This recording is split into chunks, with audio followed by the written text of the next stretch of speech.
more bad poll numbers for President Biden. It keeps getting worse heading into the 2024 presidential election. A new Fox News poll finds Republicans have the edge over Biden in 4 hypothetical races. Former President Trump and Nikki Haley both leading Biden by 2 points, and Vivek Ramaswamy and Mike Pence are each up 1 point on Biden.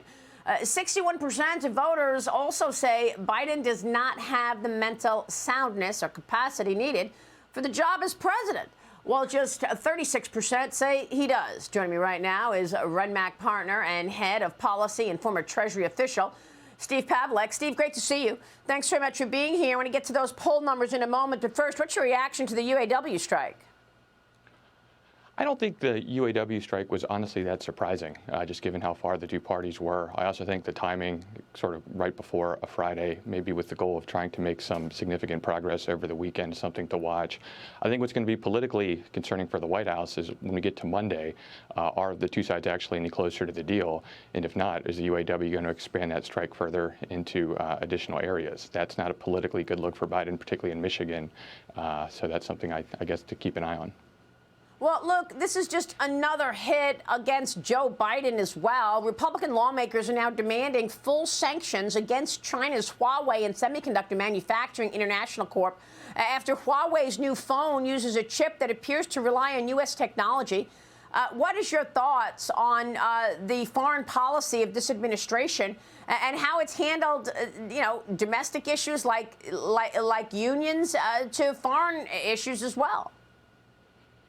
Well, I think with respect to Huawei, this is an example of the export controls not working. And so I think Republicans are right to question what's happening, or probably more accurately, what's not happening there with respect to enforcement at the Commerce Department. I think when you look at, the reaction to this, it's probably actually good in a way for Apple, I think, because there were some reports that China was going to move forward with the ban on Apple products. It seems like the Chinese may have walked those back. I don't think that's a coincidence, because they see these reports from Republicans pushing for potentially greater restrictions here to SMIC and Huawei. And if you look at the economic situation in China right now, the last thing they need is greater uncertainty in the technology space. Long term, the Chinese recognize that they have a demographic challenge, largely a result of their one-child policy. And the only way you can maintain economic gains moving forward is to increase productivity without a workforce to sort of continue to grow. That's going to put a greater reliance on technology. So I think that's really important moving forward. But I think we still need to get to the bottom as to how were the Chinese able to get this technology when the whole point of the export controls was to prevent them from doing so.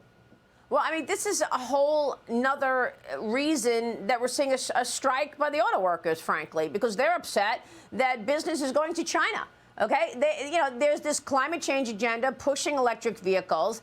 It will take fewer workers to make those electric vehicles over time. And, many of these automakers have businesses that are, they say, doing well in places like China and Mexico. House Foreign Affairs Committee Chairman Michael McCaul led this letter to the Undersecretary for Industry and Security at the Commerce Department.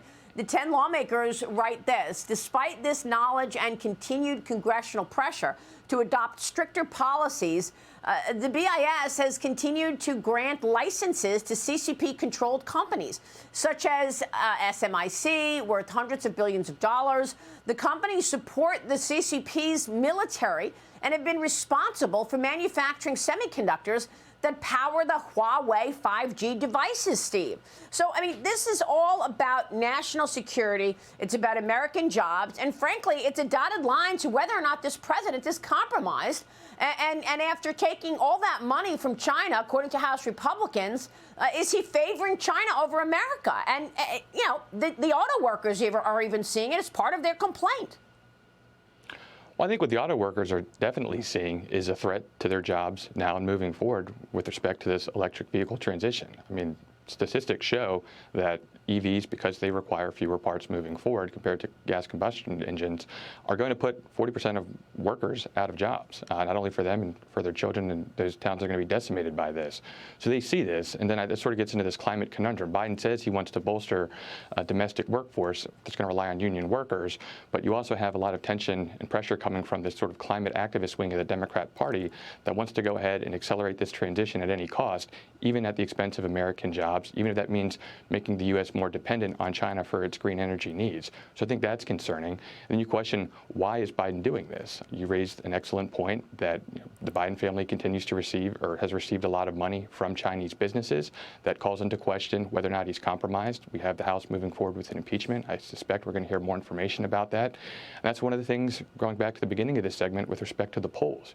One thing that I would be concerned with if I were the Biden folks at the White House is the fact that the numbers keep increasing with respect to concerns over Biden being corrupt. And you see that, again, reflected in your poll, just that number of people sort of starting to approach numbers similar to Donald Trump. And if you're the White House, you're hoping to make the election a 2020 repeat with more of a referendum on Donald Trump.